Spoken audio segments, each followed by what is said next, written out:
Mr. David Costa is a mental fitness coach, motivational speaker, corporate culture expert, and trainer. He has been featured keynote speaker at corporate events and is highly sought after for his elite leadership presentation and camps. He works with individual athletes, business professionals, coaching staffs, and corporate organizations. For over 25 years, Dave has worked side by side with some of the world's most elite performers. He began his law enforcement career in Las Vegas, where he spent 9 years working in specialized units, including 6 years as the point man on the North Las Vegas SWAT team. He later became an international tactical instructor and team leader for high-risk protection teams in Iraq, Afghanistan, Africa, and Latin America. He has conducted hundreds of real-world tactical missions, and his company continues to provide protection and tactical training to clients around the globe. Dave works overseas with hand-picked operators and instructors that include former Navy SEALs, Special Forces, and Marine Recon operators. He shares what has learned from these amazing individuals and will help you recognize the warrior DNA present in each of us. There is always a next level, and we are capable of so much more. Dave. I'm good, thanks.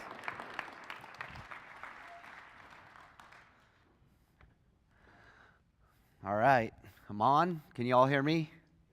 Every time someone reads my bio, I'm like, dude, I want to meet that guy. I'm really not that special, so I appreciate it. So we're just going to dive right in. Just one quick footnote. When we talked about the Navy SEAL that he was referring to, we'll talk a little bit more about that. We'll actually bring Omar up here at the end to help out with some questions. But Omar was on what's called the Smurf crew. You'll see why when he stands up here, because some of you think I'm short, but Omar's got me beat. So I love hanging out with Omar. That's how I pick my business partners. I'm like, okay, that works. All right. So, no, Omar's a great guy. He's got 22 years in the SEAL teams, 13 as a SEAL team commander, so he's got some great insight. So we'll tap into that a little bit later. Okay, James knows the secret to life.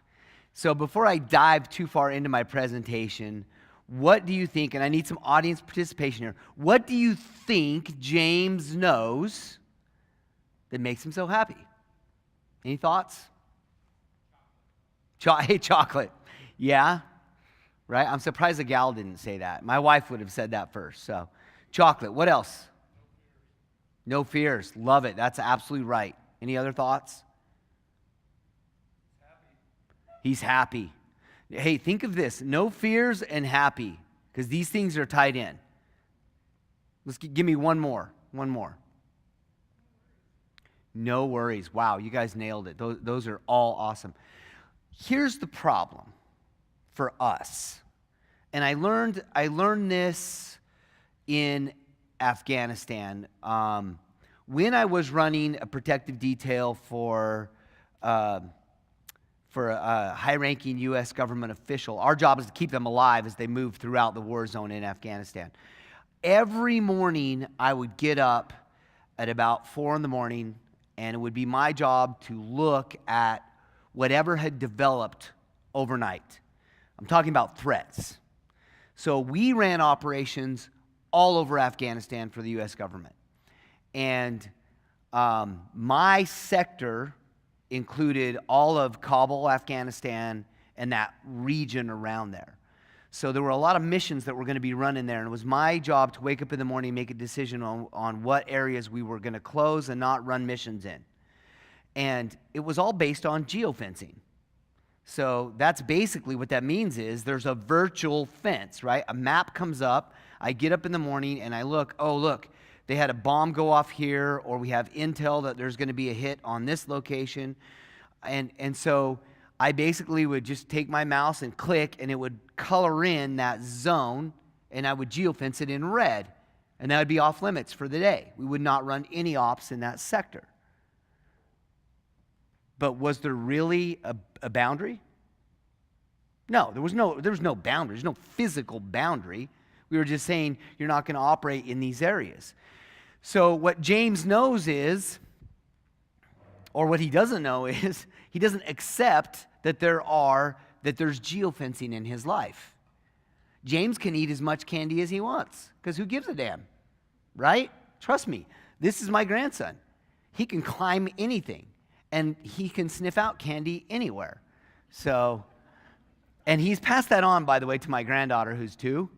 I found her hiding next to my bed the other day, sitting down between my bed and the nightstand, because she knows that drawer has candy, because that's my weakness. She's sitting there with a bag of candy. We looked all over the house for her. Now we know where to look. So James has given her the secrets. But the bottom line is, James isn't fenced in, just like you weren't. None of us were. James wants to go play in the river. He'll go play in the river. He doesn't know it's dangerous. Even if we say it's dangerous, he's like, there's ducks in it. You know, ducks aren't as tough as tigers, so obviously the river is safe. Okay, James, I like the way he thinks. We fence ourselves in. As life goes on, we abide by a bunch of bullshit rules that someone else has allegedly put up for us. Now, I'm talking about individual development, okay? All right? Not talking about legitimate structure. I'm talking about individual development. We hold ourselves back because we buy into some really stupid stuff. And we're not happy. And we're not eating as much chocolate as we want. And we're not going down to the river like we used to, because we have all these other little things getting in the way, and there really aren't boundaries for us. The sky is the limit for every one of us in here. Even if you look in the mirror and go, well, I'm a little bit older now. What does that have to do with anything? The sky is still the limit, okay? So don't forget about that. All right, next slide here. We're going to talk about being elite, so we're going to move past that. But there's 3 books that I think are life-changing if you have the time to read them or get them on Audible. Any one of these books will really be impactful for you. The first one is Fearless. This is the story of Adam Brown. Adam Brown was hooked on crack cocaine. I don't know if anyone in here has ever struggled with addiction, or maybe you have someone in your family that has, but addiction it's a tough thing to work through. Adam Brown cracks me up because this is a guy that was trying to kick the habit, and he thought, you know what, I need discipline in my life. I'm a crack cocaine addict. Maybe if I try out for the Navy SEALs, that will help. Sure, in my law enforcement career, I ran into people all the time that were addicts that wanted to be SEALs. Anyway, whatever. So not only did he do that, and by the way, guys, I think a key component is, remember, we never do it alone. You will not reach the ultimate level of success by yourself. He found an amazing woman that believed in him. She helped him overcome his addiction. She encouraged him to try out for the Navy SEALs. Not only did he go on to become a Navy SEAL, he went on to become an operator on Team 6. So that's like in the Navy SEALs, which are already very elite group, that's the elite of the elite. That's a whole nother level for those guys. And he went on to make it there. It's an amazing story, worth the time and effort. Extreme Ownership. The reason I like this book is because I hate excuses. I can't stand excuses. There's no room for excuses. It just doesn't work. You will not succeed if you make excuses. So if I don't like excuses, then what's the formula to crush excuses? It's personal accountability. That's what the formula is. This is an amazing book. Again, these are 2 former SEALs, and they basically just sat down and said, we were both SEAL team leaders, like Omar. What applies in the SEAL teams in the leadership area, what applies in the corporate world? Guess what? It translates perfectly. Trust me, it slides right over. And so now these guys are making millions of dollars, and they're going to corporations, and they're helping them create a culture of accountability. So, but it's starting with the ownership. It's starting with the owners. It's starting with the administrative people in these corporations, and then it works its way down. So another great book. And then this last one, this is written by a close friend of mine, Jay Redmond. Now, the reason I think this is a good leadership book is because Jay finally took a really good look at himself. He was not a good SEAL team leader. His ego got in the way. And what he saw in the mirror was very ugly, okay, as far as his leadership. And he actually is very raw, candid, open in his book talking about that. It's a great journey. It's interesting. He has an incident after he's trying to make his comeback as a team leader and gets shot, I think, 8 times at close range by a PKM machine gun. Those are massive rounds. And his arm is literally hanging by a tendon. His face is shot off. Took around here, blew his face off. He's got the pictures in the book if you're into that stuff, but it's an amazing book on overcoming and also looking in the mirror and saying, am I who I want to be? And then fixing it. So those are the 3 books that I just want to put out there. And then I want to tell you my story so that we can figure out, well, who's Dave Acosta? Where's he coming from? What's going on here? So I have a unique story, and I want to share it with you. And I just take you on this little journey. So when I was a young cop, I remember sitting in the academy, and they played an audio, okay, because that's how old I am. Nobody was videoing anything back then, all right? So they're playing an audio, and this is in the officer survival portion of our course. And there's an officer, the scenario is that he's pulled up in a rural area, he's pulled up on a location, and he got shot as he got out of the car. And he was shot with a high-powered rifle. He's alive, but he's been shot in the arm, and he's bleeding to death.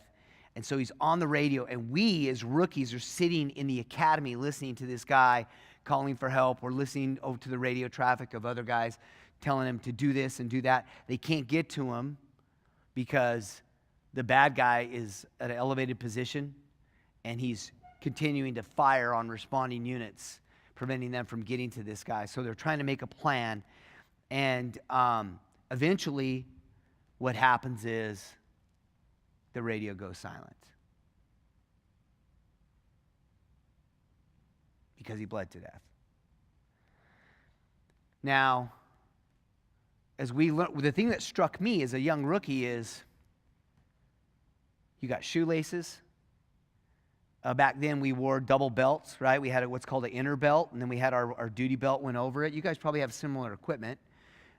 Why didn't he take off even the thinner underbelt and put a tourniquet on? There were so many things in my mind. Now, this is just Dave Acosta with a bunch of rookies sitting there. My brain was like, what about this? What about this? What about this? Why did he give up? I just couldn't wrap my head around that. Now, I'm not being critical of anybody. I'm just trying to understand how this works. Because, guys, that's this end of the spectrum right here. That's the, oh, I got shot. I'm going to die. I'm a victim. And then there's this end of the spectrum. And I'm going to tell you, before I go into this story on this end, I actually started a company, a nonprofit in 2003, where what I'm about to tell you, the mindset and what I believe we're all capable of, I started preaching it nationwide to cops all over the country. Okay? On this end of the spectrum, you got this rookie cop named Enrique Hernandez, Las Vegas PD. He's in a chase. Now, again, radio traffic, and if I had time, I would actually play it for you here. It's stunning. Enrique is on the radio. He's a brand new cop in Las Vegas. He's about my size, and like me, he's a little bit Hispanic. He thinks he's pretty cool. Well, I don't think I'm cool. He thinks he's cool. All right. Anyway, Enrique's a good dude, little Mexican guy. We get along great. And so you hear Enrique on the radio. And he's excited because he's in a car pursuit. First one. And I can hear it, and you can hear it. He says, I'll just give him a call sign. David 35, I got a vehicle refusing to stop for 433 or whatever it is. Dispatch comes over. Go ahead. And he gives out the location. And then he gives out another location. And his voice starts to get high-pitched. And he's like, traffic's light. That's the lie you tell on the radio so that your sergeant doesn't cancel the pursuit. Okay? He's like, traffic's light. well-trained rookie. Show us southbound. He's getting excited. Show us eastbound on Summerlin. Ooh, 401, foot pursuit. 401 means crash.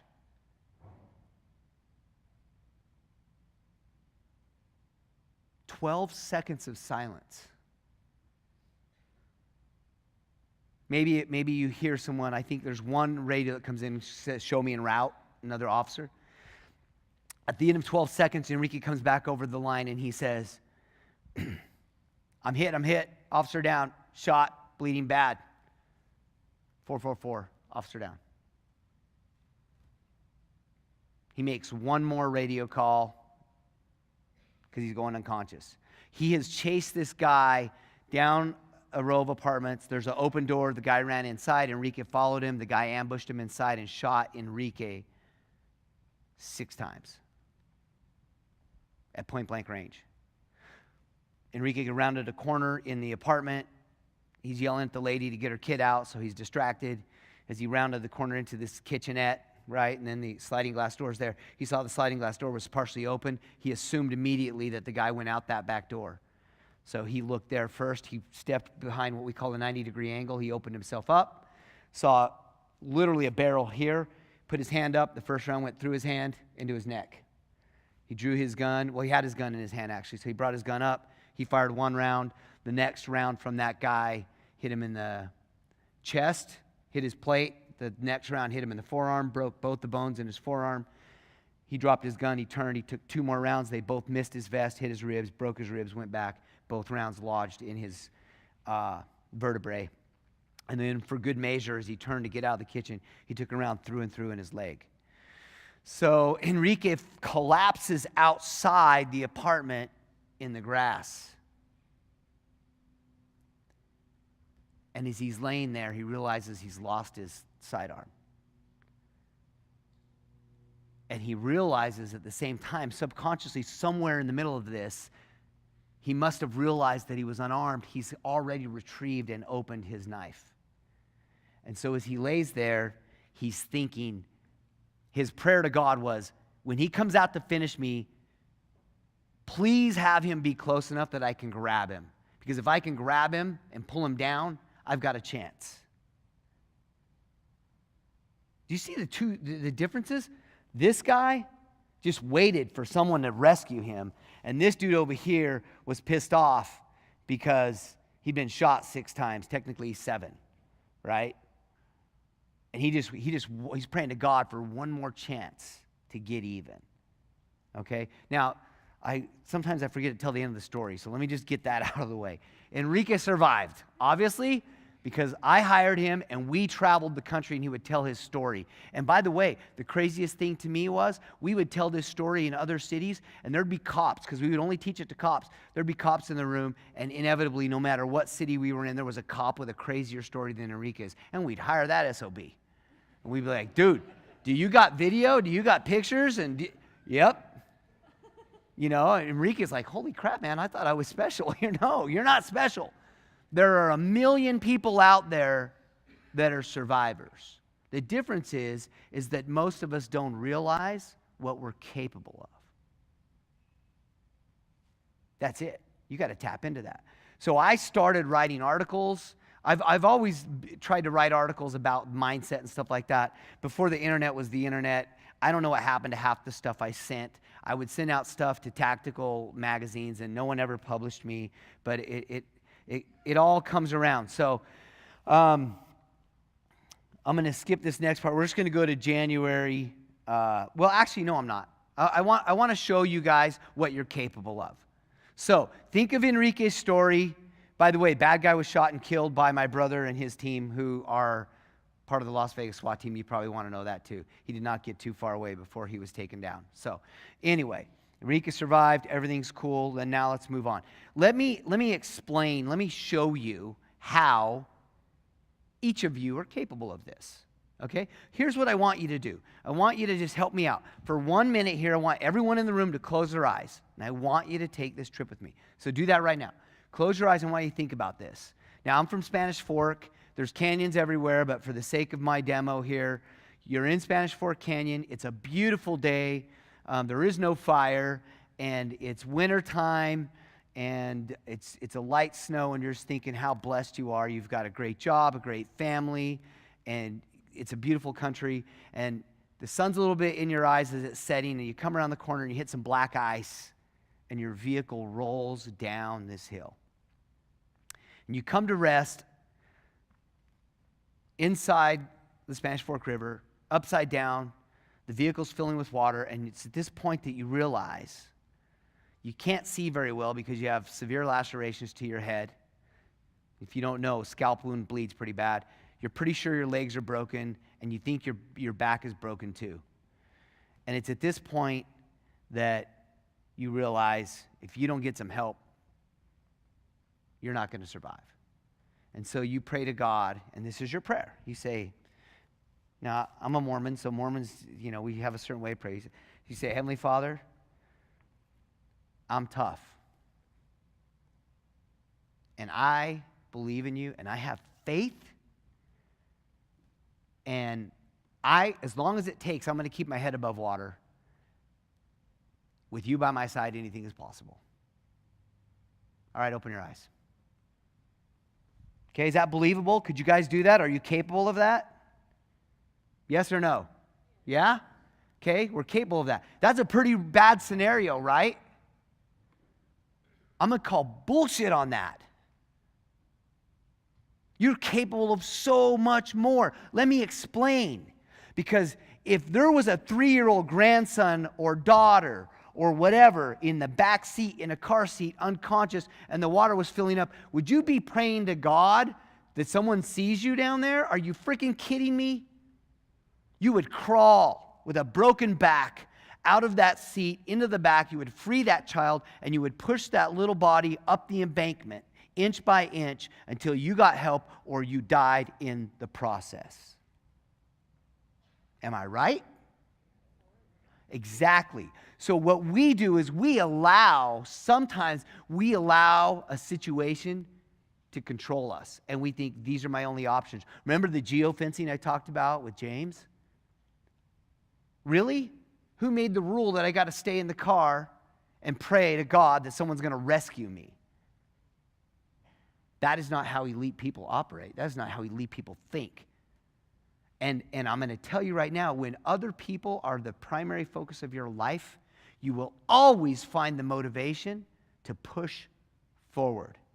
But if it's just about you, you will be easily content to sit there and wait, thinking you're exercising faith for someone to come and rescue you.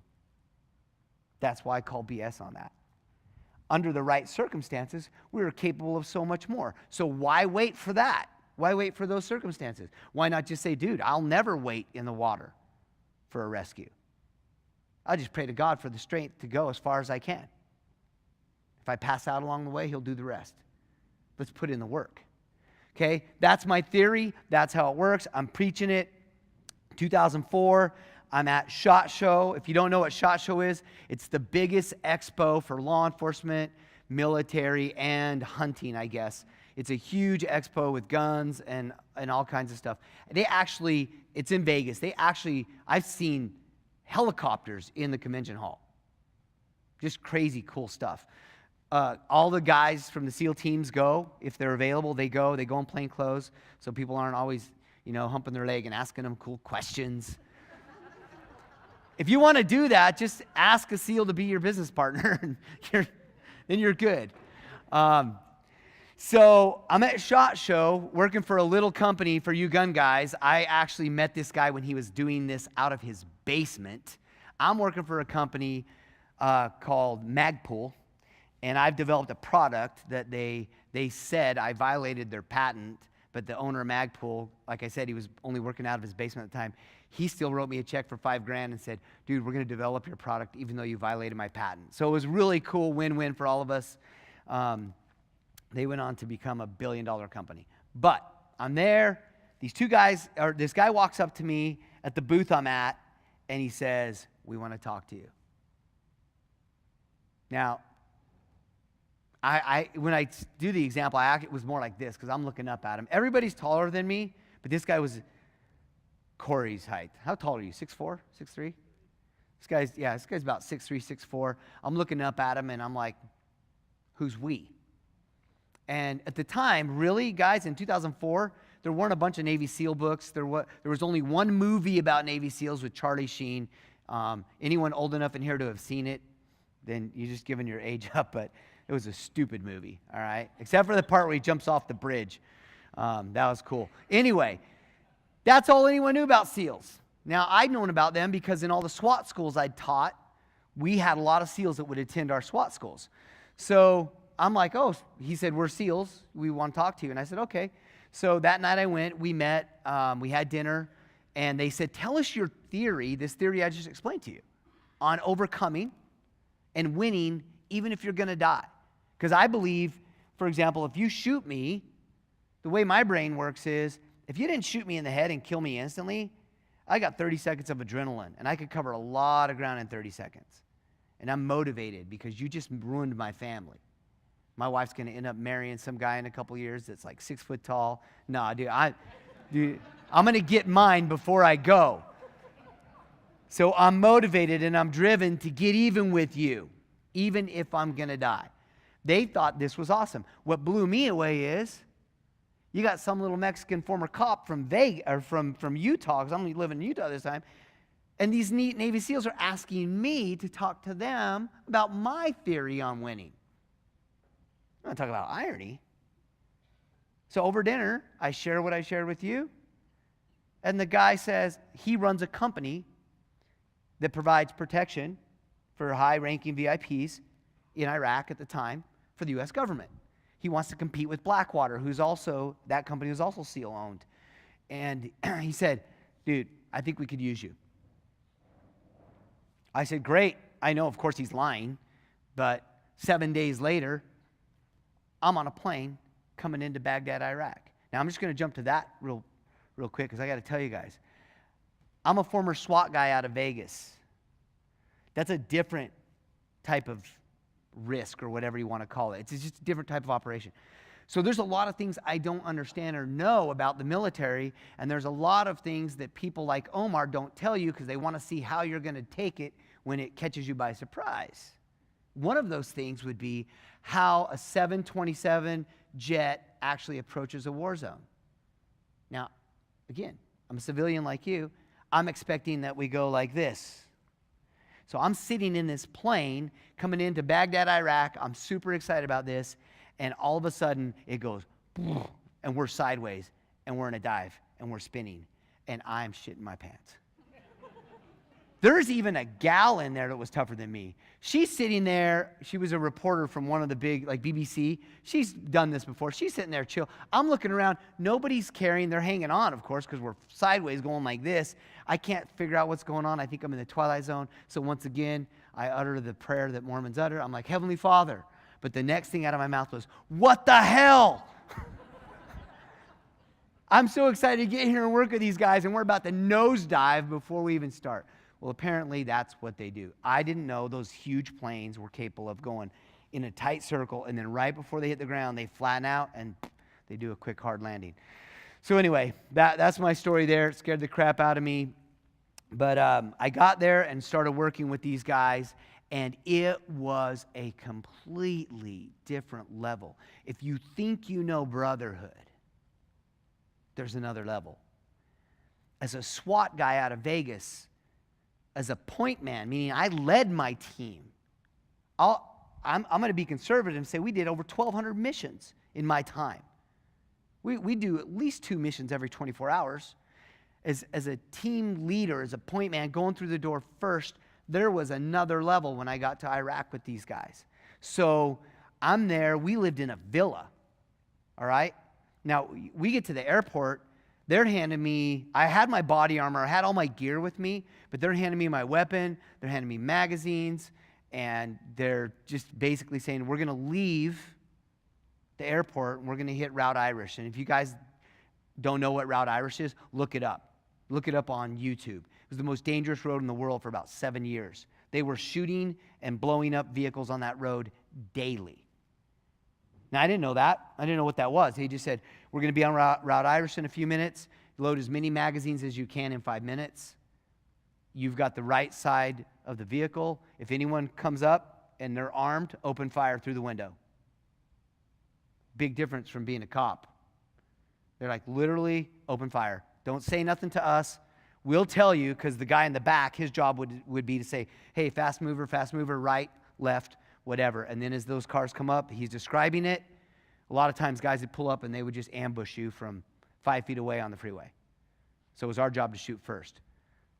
Talk about eye-opener. Then we get to our villa, and what happens at the villa is guys are working out every morning early because we run missions all day on Route Irish, back and forth to Camp Victory. So in the morning, you get up really early and you do your fitness. Now, this is something that I didn't know about.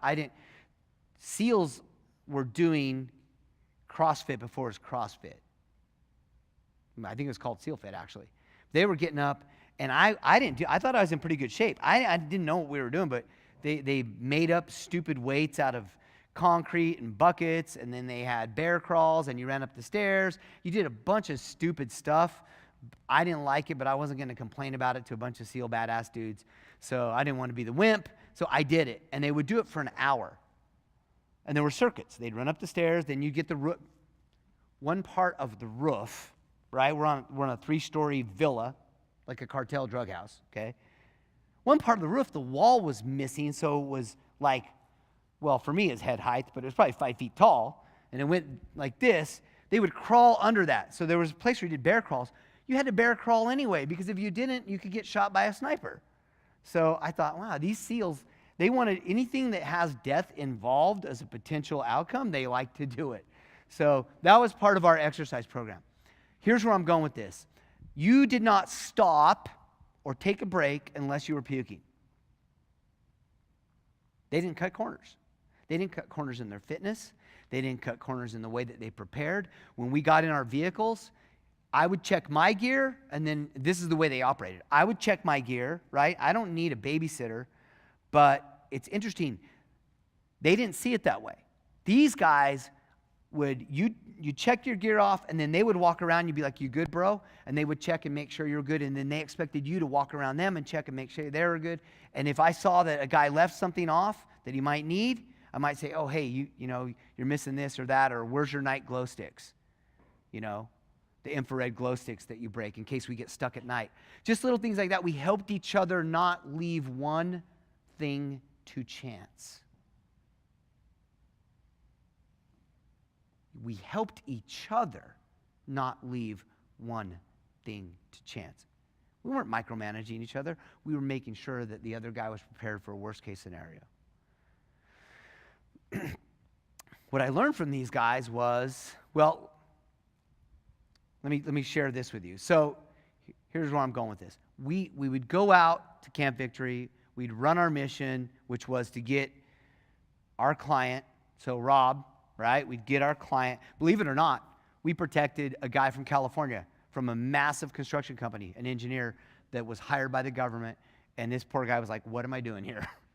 I said, you were expendable. They sent you.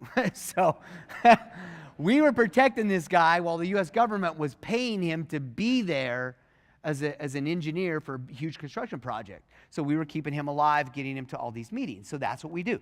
So imagine that we've driven this road, this super, super dangerous road, Route Irish. We'd get out to Camp Victory. Summertime, it's 120 plus, and we'd eat lunch. Most of the time, our guys would have meetings that would go throughout the day. So it would be the end of the day before we'd come back. Sometimes we'd run 2 missions, a morning mission and back, afternoon mission and back. The days that we were at Camp Victory where we stayed for lunch, we'd eat lunch. Then our team leader at the time, Mark Madsen, SEAL Team 2, Maddie and I became best friends. Then Maddie would say, all right, we're going to the range, we're going to train. It was so hot. I mean, I'm talking legitimate 120 degrees in Iraq. And I was thinking, we just ate, so it's nap time, number one. Number two, we're going to go train in the heat. And again, I feel like I know a little bit about fitness. I don't know that this is smart because we're literally walking that border of a heat-related injury. What if we get a guy develops some heat-related issue and we still got to run a mission this afternoon? So I didn't say anything for a week, maybe 2 weeks. And then one day I just pulled Maddie aside, and I want you guys to learn from my experience. If you think you're right and you can't see where the other person that you want to talk to, where it doesn't make sense that they would be right, I'm just going to suggest that you approach it this way. What I did was I came to Mark and I said, Maddie, am I missing something? Okay, you see, I'm asking him. I'm not saying you're wrong. So I came and said, am I missing something? I don't understand this. From my perspective, I'm worried that we're going to push ourselves because we train at the hottest time of the day, that we might have a heat-related injury, and then we still have a mission to run. And he looked at me and he said, yeah, that could happen. He said, but the way we see it is this afternoon at 5 p.m., we're going to be driving back. Vehicle 1 is going to get hit by an IED. It's going to blow up. Tug, one of my close buddies, is going to be sitting in the commander's seat, unconscious. The vehicle's on fire. Now we've got a secondary attack. It's a massive firefight, and we know that you're going to run up to get Tug because you're not going to let him burn to death. Tug's 200 pounds with all of his gear on. You're going to try and drag Tug's unconscious body back out of a burning vehicle while with one arm you're using your M4 to put down cover fire and get him back to safety. He's like, it's going to be a hell of a lot hotter then, under those circumstances, than it is right now. And the way we do it, we find the most hostile environment we can train in, and we train in that environment so that when the real calamity starts, when the shit really hits the fan, it doesn't catch any of us off guard. We've been here before. This is how we operate. Light bulb moment for me. They train in the hardest, harshest environment that they can find so that when they're really in a gunfight and when their partner, their buddy, really depends on them to save his life, they're prepared. They're prepared. So that's what I learned.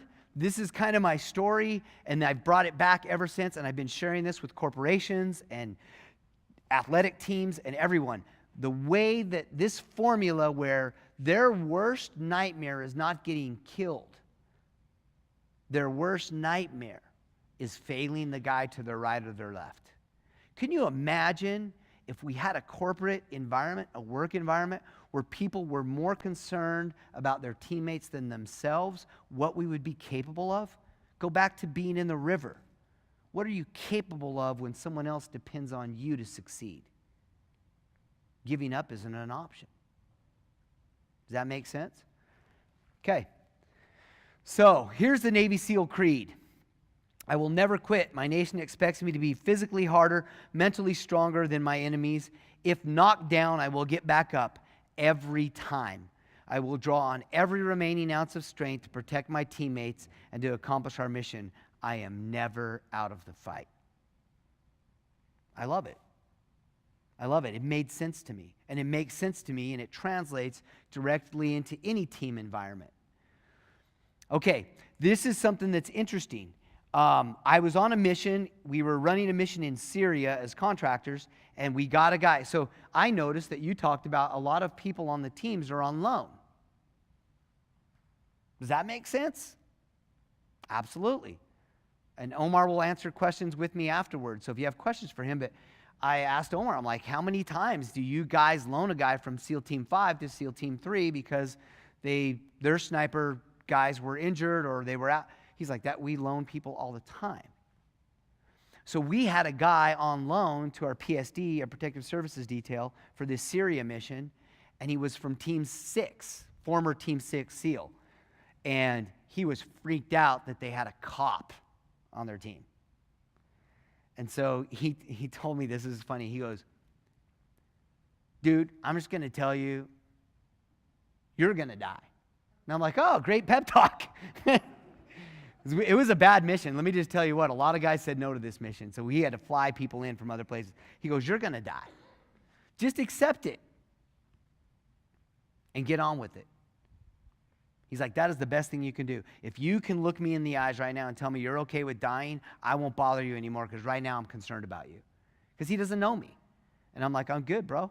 And he goes, okay. And then he said something that was really funny, because obviously SEALs are way badder than SWAT guys. He's like, dude, and if you're in a firefight and you don't know where we're at and things are going bad, even if they shoot both my legs off, I'll crawl over and throw you over my shoulder. Now I'm like, dude, I don't need to be rescued by half a Navy SEAL, so just leave me alone. Anyway, great guy. I got what he said, though. Again, hey, picture worst case scenario for you. Picture the worst case scenario for you. Whether it's in your career, whether it's in, what you want to accomplish with athletics or just anything. Picture worst case scenario and say, all right, it's happening. Where am I at? Get it over with now so that you don't dwell on it anymore. You're going to be fine. You're going to survive, and it's going to allow you to move on undistracted. So that was really good information. Okay, so there's 4 common denominators. Let me see where I'm at here. There's 4 common denominators of elite performance. We're going to go through these fairly quick because I got to tell you this really cool story at the end of my presentation. Self-worth, lofty goals, a solid, realistic plan, and then you got to be willing to pay the price. These are 4 things that I came up with over years of study. I didn't get these out of a book, but I have gone to people that are extremely successful in all walks of life, sat down, interviewed them, and said, do these make sense? And everybody has said, yeah, absolutely. So we're going to touch on these real quick. Self-worth. What do you see in the mirror? What do you believe you're capable of? This little guy has no arms. I met him in Afghanistan. He was pulling on a wire, and it was attached to a landmine, and it blew up. It blew his arms off. Now, you might feel sorry for this little guy, but I gave him a soda, which was pretty cruel because he has no arms. He put it under his chicken wing. He had that other little buddy with him. I gave him a soda one day when I just happened to be out in the south part of Kabul, Afghanistan, and I realized, oh my goodness, I just gave a kid with no arms a soda. So, and then of course, the way my cop brain works, I start looking for details, and I'm like, wait a minute, how do you get that fanny pack on? And it has zippers. So now I've gone down this rabbit hole. So I'm like, hey kid, come here, come back. I just realized I gave him a can of Dr. Pepper, and it has a pop top. So I'm going to open it for him. So he comes back over. I am trying to communicate because I don't speak Dari. So I'm trying to communicate with him, and I'm explaining to him, I'm going to open the can for him, but what he sees is, give me my soda back. So he spits on me. I'm like, all right, go ahead. Have a nice day, buddy. He walks off, and the other little guy is next to him, and they go a few feet off, and then they stop. Now, I gave them both sodas, by the way, so I'm not cruel. And the little buddy takes the soda, opens it for him, and they walk, and every few feet he stops, and he pours it in this kid's mouth for him. And so at the time, I'm like, oh, that's so sweet, right? And I just went about my day. Now, let me jump ahead with these guys. I come back to Darul Palace, which is these beautiful palaces that the Taliban destroyed when they took over Afghanistan. Anyway, Darul Palace, there's on Fridays, which is their Sunday, right, their religious day, everybody's out. Like here, everybody goes for their walks and goes in the park and stuff. There are kids everywhere. And we happened to negotiate with the Afghan police a photo shoot. We just need to get inside. I was protecting someone, you ladies might know who Kate Spade is. I was protecting some executives for Kate Spade because they were doing a women's project for Afghan women. So they want to do some photos. We get there. Now I have a translator and a police escort. So there's kids everywhere, and they're all running up to the cars because they want candy and soda. I see this little guy, and I tell the translator, hey, what does he want? I want to talk to him. And the kid kept yelling at me, I would wave, but he wasn't waving. He was just jumping. And he's like, Meester, Meester, Meester. So finally, I'm like, bring that kid over here. What does he want? So I'm talking to him. I'm like, what do you want? And he's like, remember, no arms. He's like, I want you to pay me to protect your cars. I'm like, okay. I want to see this. So I tell the translator, I'm like, what does he want? And he tells me what his terms are. And I'm like, okay, contract signed. He's got the contract. Let's see. Protect the cars. The next thing I know, he's yelling in Dari, and I've got like 20 little minions that are his They've surrounded our car in a half bubble, and they're hucking rocks at all the other kids.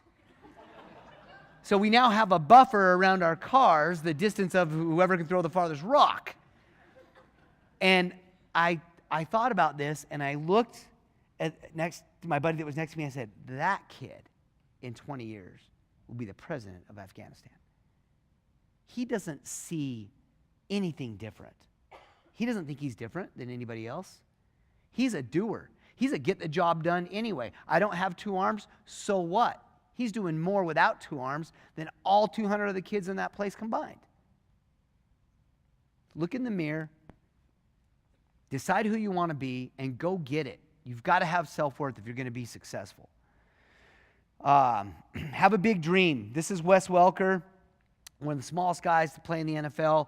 He runs a 4.6540. That's slow. That's about, for a wide receiver, that's slow, I should say. That's what a tight end would run, a guy much bigger than him. He's 5'9", 185 pounds. He's been to the Pro Bowl 5 times. One of the most amazing receivers ever. He didn't let anyone geofence him in. No, nobody, even though all of the rules are you can't be that small and that slow and play in the NFL, let alone be a Pro Bowl player, he didn't care. He didn't buy into it. So people have these big dreams, and then they know how to execute it, meaning they have a plan. Okay, so if you have a plan, include people that have already been down that road. So if you want to be really good at running a big business, and you can find a mentor like Troy or Rob or someone else, and you're willing to put in the work, they'll probably be willing to give you some advice and help you out. So you don't have to reinvent the wheel. The reason, by the way, I have this picture, that's our Syria trip. That's the small group that we were able to cobble together and get and run a mission in Syria, because the U.S. government doesn't have to say, they can disavow us. We are contractors. So technically, was the U.S. in Syria in 2005? No. Was Dave Acosta from Spanish Fork, Utah in Syria in 2005? Hell yes, I was. Got pictures to prove it. All right. Yeah, that was fun. Okay. And then the last thing is you got to be willing to pay the price. Okay? And it's interesting. There's a group of, the young men go into BUDS to become a Navy SEAL.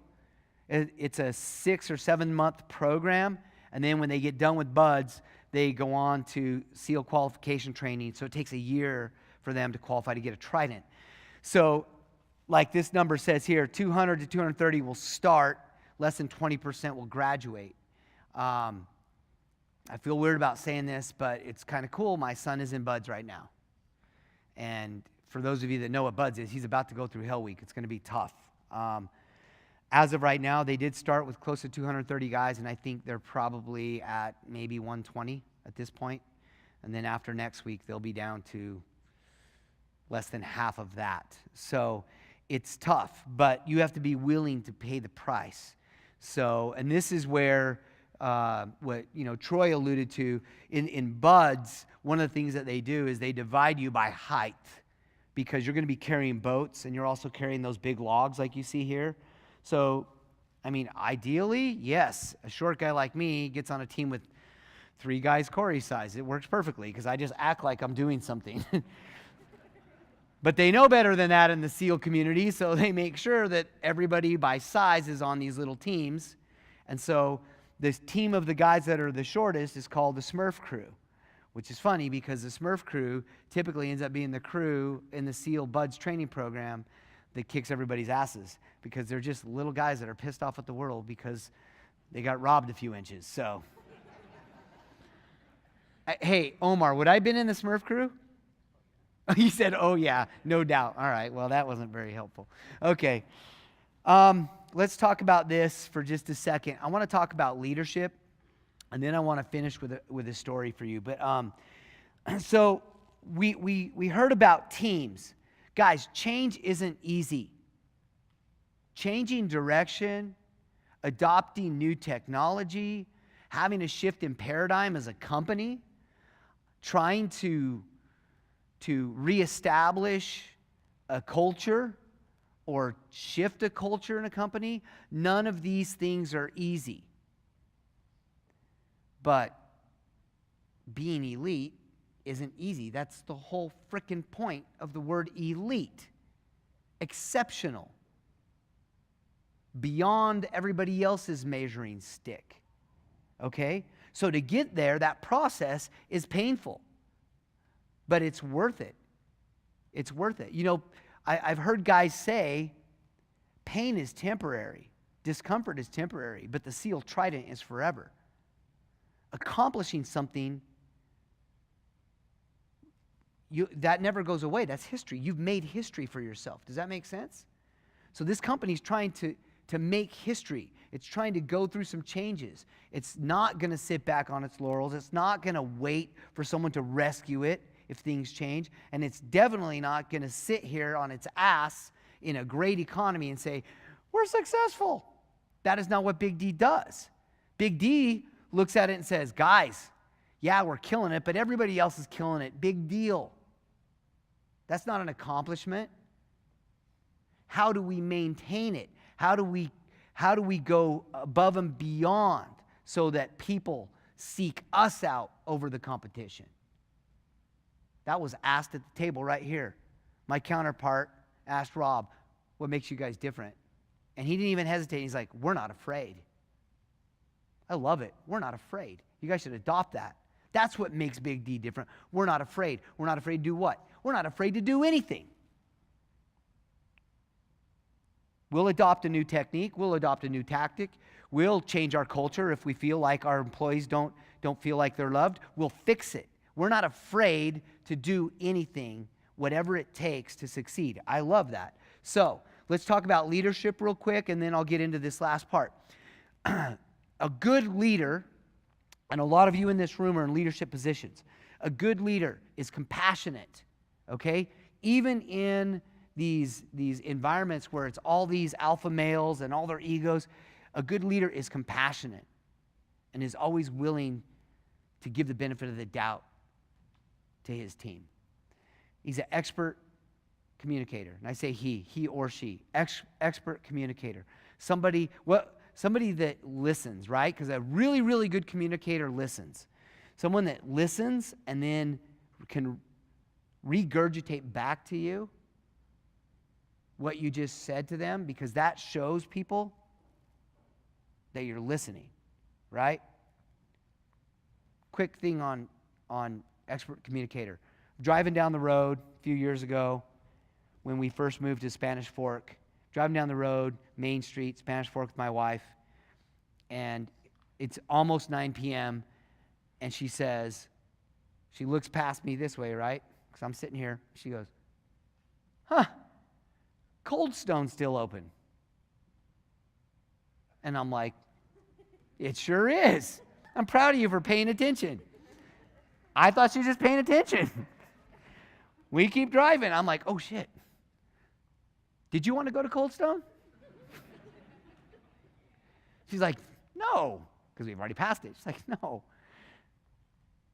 All right, now I'm at a crossroads, folks. I better turn around really fast. I see all the husbands in here that have been around for a while. Maybe the new guys, maybe you young newlyweds aren't getting it. Yeah, it's like flip around and go back. She's like, no, I really didn't want to go there. Really? Because later on, 10 minutes later, when she's got her ice cream, she looked like she really did want to go there. So I did make the right decision, but it's all about listening and being tuned in to the people that you care about. Be a good communicator, okay? Be somebody whose character is beyond reproach. Execute the performance of a lifetime behind closed doors, folks. You don't have to have people watching you to be amazing. You don't have to have people watching you to not cut corners. Remember, go back to what these SEALs taught me when I was training with them in that house. The reason that they don't cut corners in their fitness is because what? Because they might be dragging their partner out of a car for 100 yards while he's limp because he's unconscious. If they cut a corner on fitness, someone else will pay the price, not them. So they worry about that. So your character is something that it doesn't matter whether anyone is looking or not. You're the same guy all the time. You're always giving 110%. And then be a mentor. And this is the story we'll end with here. So I'm I'm going to jump through these slides real quick. I think you guys understand as leaders what it means to get dirty. It just means to be out there with your people. Fix what you can and own what you can't. That's just knowing what you're good at, right? If you're good at something, but there's things that you struggle with, you bring on a teammate that can cover those areas that you struggle with, and you just do what you can do, okay? This guy here that tells this story is also a former Team 6 guy. He's on a rock climb, and he got stuck. Now, he's already been a SEAL for years, and they climb. They do all kinds of things. They climb, they skydive, they have to keep these skills up. He said, I'm at a climbing school in Moab, Utah, and I got stuck. And I was mad at myself because I don't get scared. And I had this freeze. And he said, then this little rock monkey, which was the instructor, he has no ropes on. He scurries out next to me, little skinny guy with a headband, no shirt, and he goes, bro, what's up? This Navy SEAL's like, I'm freaking out. He says, I'm stuck. The guy looks at him and goes, stay in your 3-foot world, brah. Stay in your 3-foot world. And he scurries off and leaves this Navy. Now, he's even got ropes. The Navy SEAL guy has ropes. But he says, you know what? Life-changing. When you rock climb, you pick your path. But at the moment where he had this freak out and he got stuck, this little guy scurried out to him and said, stay in your 3-foot world. And he scurried off.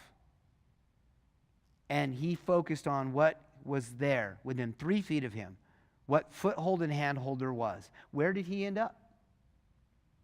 He ended up at the top of the cliff, 3 feet at a time. So sometimes you got to buckle down and stay in your 3-foot world. Sometimes you have to do that. Even as a leader, you need someone to remind you to pull back, stay in your 3-foot world, and get it done.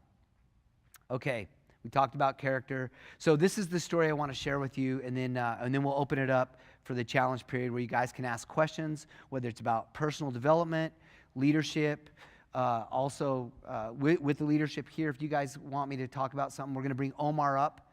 Omar's been 22 years in the teams, 13 as a SEAL team leader. He's been in more gunfights than, well, I don't even know what to compare it to. He's been in a lot of gunfights, let's just say that. And he's led his team through those gunfights. So we'll bring Omar up here in a minute. But let me share this with you.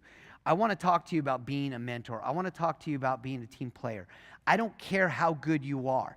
Everyone in here has to be the best you possible to have the most rewarding life.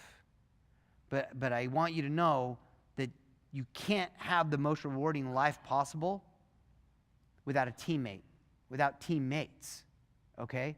So you be the best you possible so that you don't miss the little clue when your wife says, Cold Stone's open.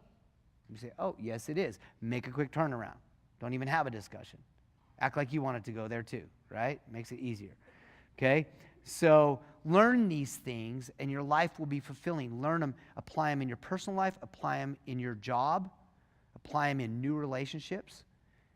You can't go wrong.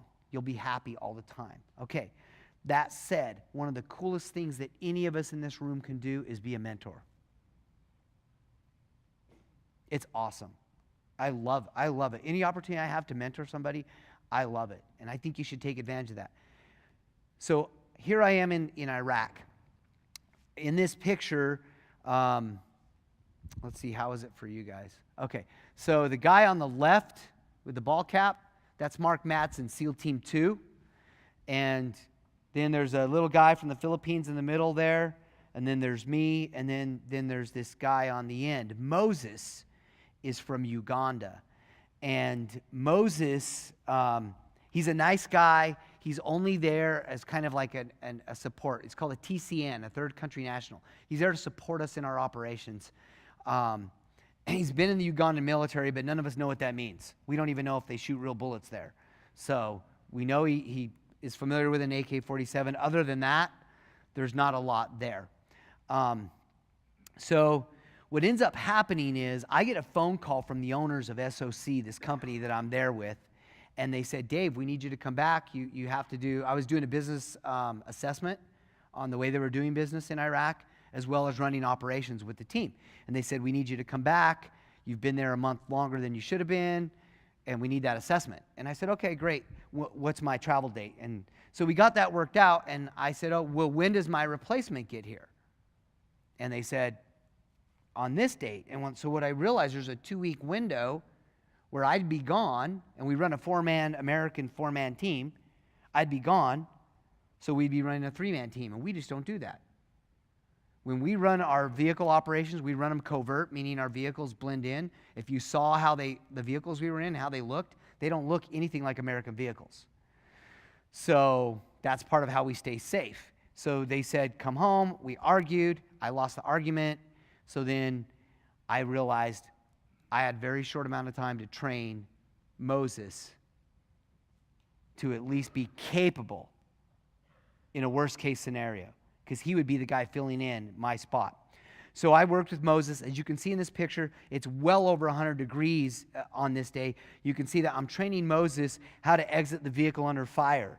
So he's in that little tiny van. It's called a Jenga van. It's about the size of our minivans, but they seem to be square and a little taller. I'm teaching him how to execute firing from inside through those curtains at bad guys on the outside. But you still got to exit the vehicle because you don't want to stay in there because it's not bulletproof. So, I mean, you're fishing a barrel if you stay in the vehicle under fire. Under fire meaning you're being shot at. So I'm teaching him. Now, I don't know if you can see it. I'm going to look out here. No, it might be hard to tell. But one of the things that we teach that is unique for people that don't do what we do for a living, Omar and I, is we teach you when you bring up your weapon system, you bring it up, you have a dot, right? It's a holographic dot on there. And we don't do what hunters do, which is to close an eye and aim through a scope. We bring it up because we don't ever want to lose any visual on our battlefield. If you're being ambushed at close range on a street in an urban environment, even though I'm trying to defend myself against a bad guy here, there will be someone trying to flank around to my side. So we don't close our eyes. So that was really hard for Moses to learn, to keep both eyes open and know that his dominant eye would find the red dot and he would be able to do that. So we're working on that in the second picture.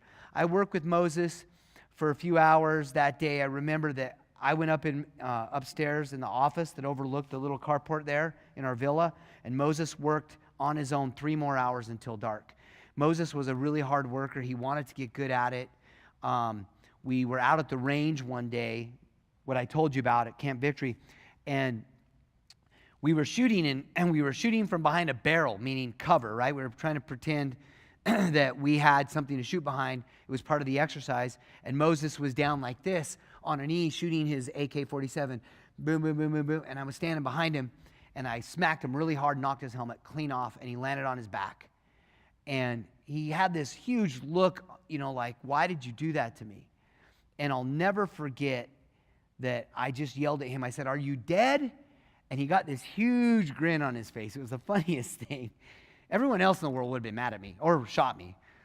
He got this huge grin on his face, and his eyes got bug-eyed. He was like, "No, I'm not dead." And then he just, from his back, he fired the rest of the rounds in his magazine downrange, jumped up on his knees, did a magazine change, and continued to fire. He was so proud of himself. And I got to admit, I was proud of him too. He understood what I was trying to say. You're never out of the fight because someone else depends on you to stay in the fight. And Mark came over to me and goes, "Davey, you're too hard on this guy." I'm like, "Maddie, this is it. This guy is not proven. We've been in gunfights together. I'm leaving. I don't know if he's going to curl up in a ball asking for his mom during a gunfight. I'm doing all I can." And he said, "Back off. You've made your point. You need to encourage him." And I appreciate that looking back. So the last day or two there, I made sure to encourage Moses, told him he was doing a good job. He wrote me an email that I got when I got back in Utah, and it just said, "Mr. Dave, thank you for all of the time that you put into me. I know you did it because you love me." That was his interpretation of all of that hard training. And I just wrote back, "I love you, man." What else am I going to say to that, right? Stay safe. And 2 weeks came and went. My replacement, Jeff Hurd, got there, and everything was fine. And then a month and a half after that, I'll never forget, I was working, we were gutting an old folks home that was going to be turned into a boys' home for a buddy of mine that had that business. I got a phone call, and at the time, we had the Razor flip phones, so there might be some of you young people in here that don't even know what that is, but phones used to flip open. and I looked at it, and the number was a sat phone. And my heart sank. Because there's no reason for me to be getting a call on a sat phone. Unless. So I opened it. I put it to my ear. I said, "This is Dave." And my heart started beating again because the voice on the other end was Maddie. And I was so relieved that my best friend was alive. He said, "Davey, we just got hit." So let me tell you what that conversation was. He said, "We just got hit." I could tell in his voice something bad went down. I said, who got killed? He said, "Jeff's dead." That was my replacement. And he said, "Here's what happened. They were in a Suburban. We never drive Suburbans. They had argued to not drive the Suburban, but someone needed the Suburban transported from A to B. They took the Suburban. My buddy Tug, who's a former Army Ranger, was driving.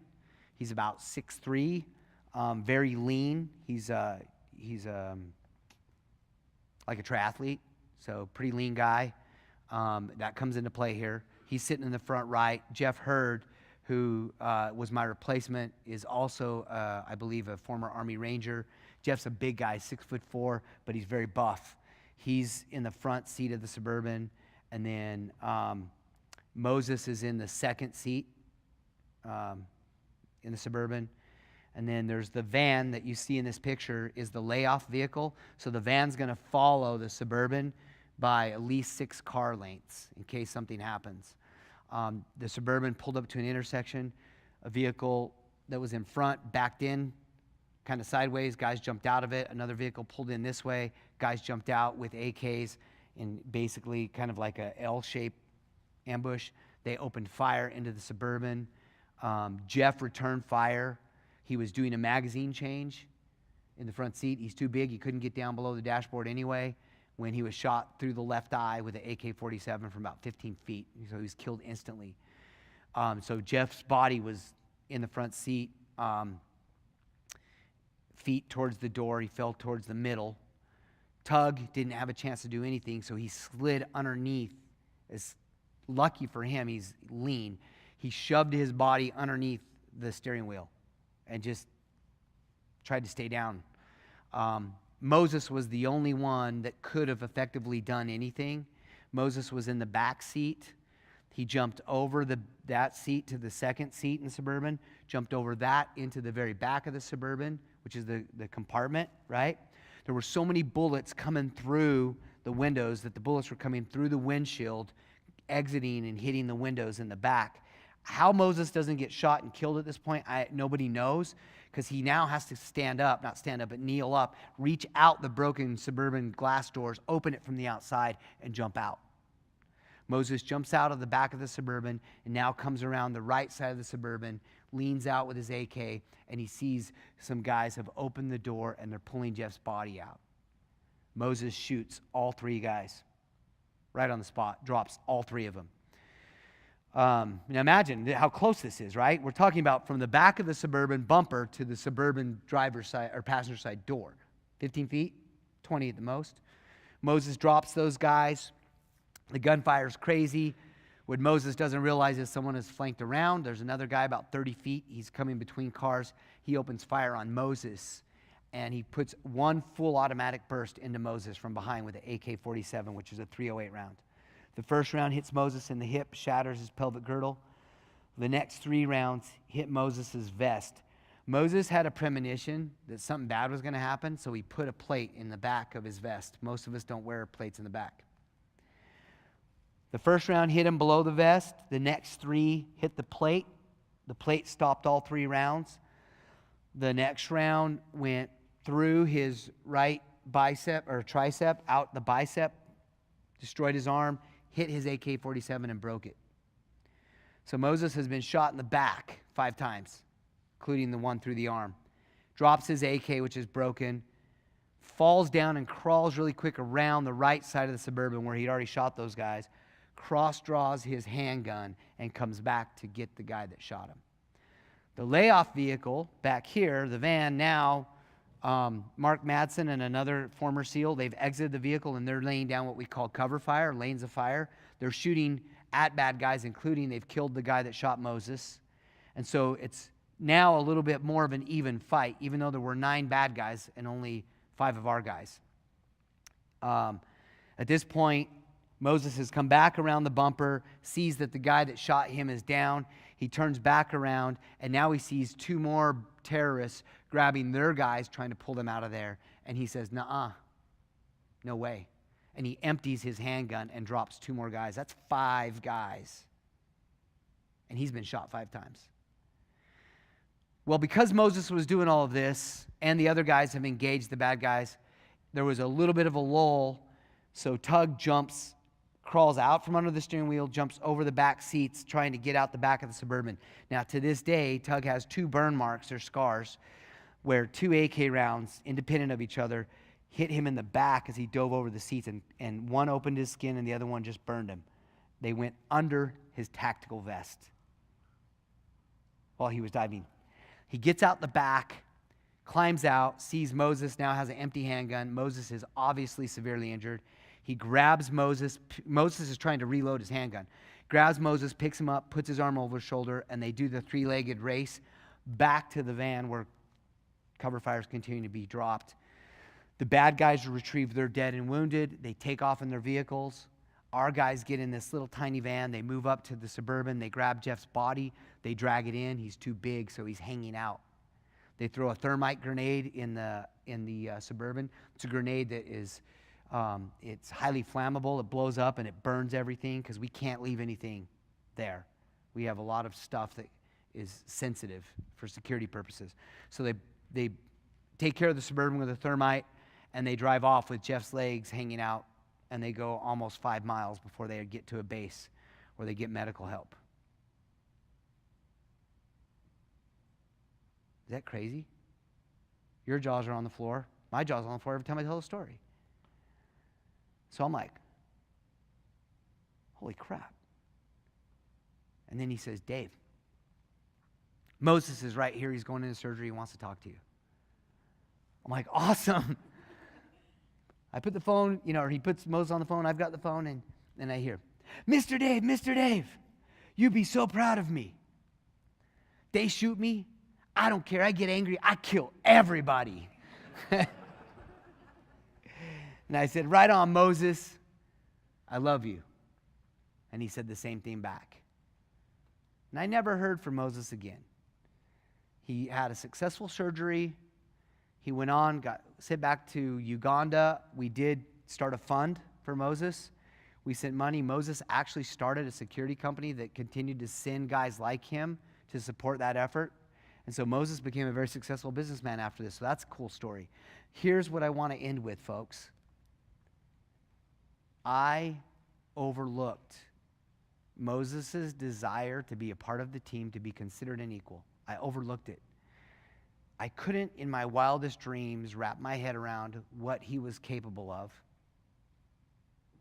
And I didn't really give him a chance. I was forced to mentor him. It wasn't by choice. And looking back, I'm embarrassed about that. I'll never make that mistake again. Moses could come to the States and go to San Diego, to Coronado, where all these SEALs are, walk in a bar. If someone knew who he was, every SEAL in there would not only buy Moses a beer, they would take the trident off their own chest and hand it to him because they consider him one of their own. I missed it. By choice, I missed it. Don't waste an opportunity to help someone to reach their full potential because they want you to teach them and train them.